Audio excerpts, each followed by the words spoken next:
Hey, welcome back to my channel.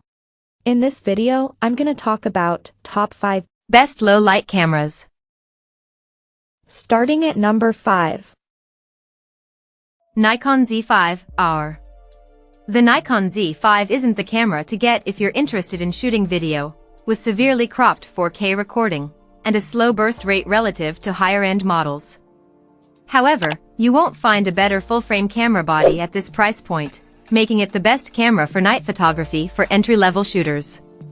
It has an excellent sensor that captures fantastic overall image quality, superb ergonomics, a high-res EDF, and even includes some premium features like dual SD card slots and in-body image stabilization.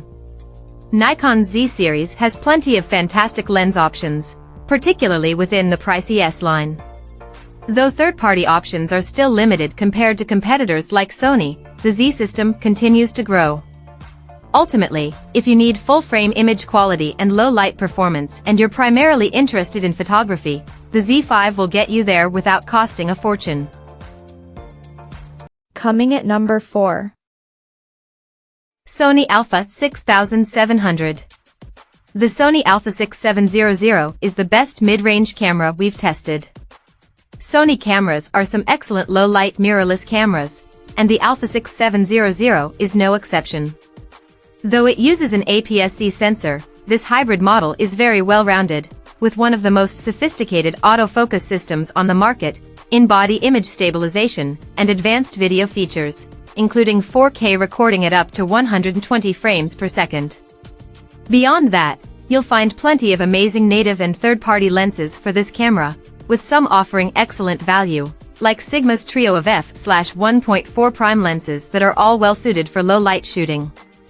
Another great option in this price range is the Fujifilm X-S20, which goes toe-to-toe with the Alpha 6700 in many ways. Like the Sony, it has IBIS, a high-res APS-C sensor, and high-end video specs.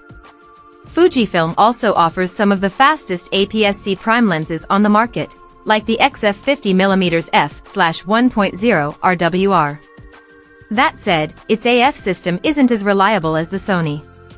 Photographers who want to save money can also consider the older Fujifilm X-S10, which uses the same sensor as the X-S20 and offers a lot of value for its price but lacks the improvements in video features of its successor.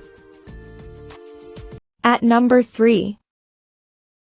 Panasonic Lumix S52. If the cameras above are a little out of your price range, check out the Panasonic Lumix S52.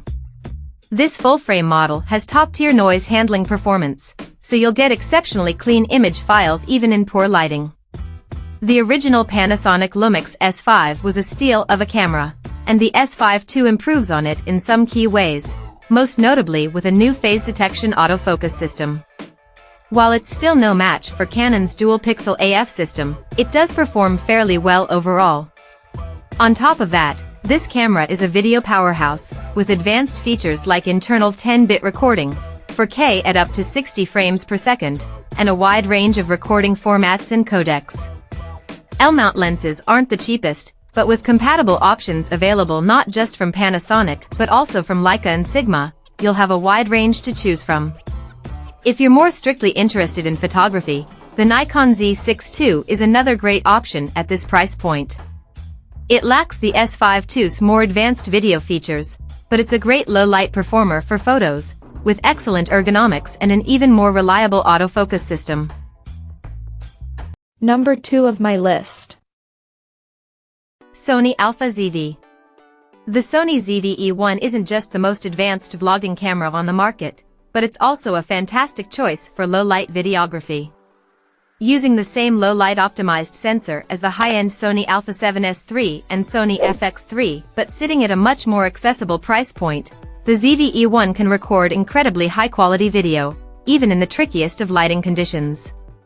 It's also remarkably compact for a full-frame camera and includes in-body image stabilization, so it's a good fit for run-and-gun style videography. The Panasonic Lumix GH5S is another great option for low-light video, with a low-resolution, dual-native ISO sensor optimized for low light. However, it's a smaller sensor than the ZV-E1, but opting for the Micro Four Thirds system means more compact lens options and a more effective IBIS system. Just be aware that its autofocus pales compared to Sony's real-time phase detection AF. Still, the GH5S will save you money if you prefer to focus manually. Otherwise, the ZV-E1 is hard to pass up for quality. And number 1. Canon EOS R6. The Canon EOS R6 Mark II is the best camera for night photography and low light that we've tested. It offers notable improvements over the Canon EOS R6, including a higher resolution sensor, an updated autofocus system, and improved video features like uncropped 4K video at up to 60 frames per second. Despite the higher resolution, the R6 Mark II still performs incredibly well in low light, with amazing noise handling in low light. The added resolution also gives you a touch more flexibility to crop your photos compared to its predecessor. That aside, the autofocus system is incredibly effective, and its subject tracking works well even in trickier lighting. The camera's 5-axis in-body image stabilization (IBIS) system can also help you shoot handheld at slower shutter speeds. That said, lens selection is still relatively limited for Canon's RF mount. If you want more third-party lens options, the Sony Alpha ZV is another top contender with a wider selection of lenses, although its ergonomics leave something to be desired. Of course, the original R6 is still an excellent choice, especially if you're primarily interested in photography. Check out this video description for latest price and more informations. Thank you for watching this video. Please subscribe and stay tuned.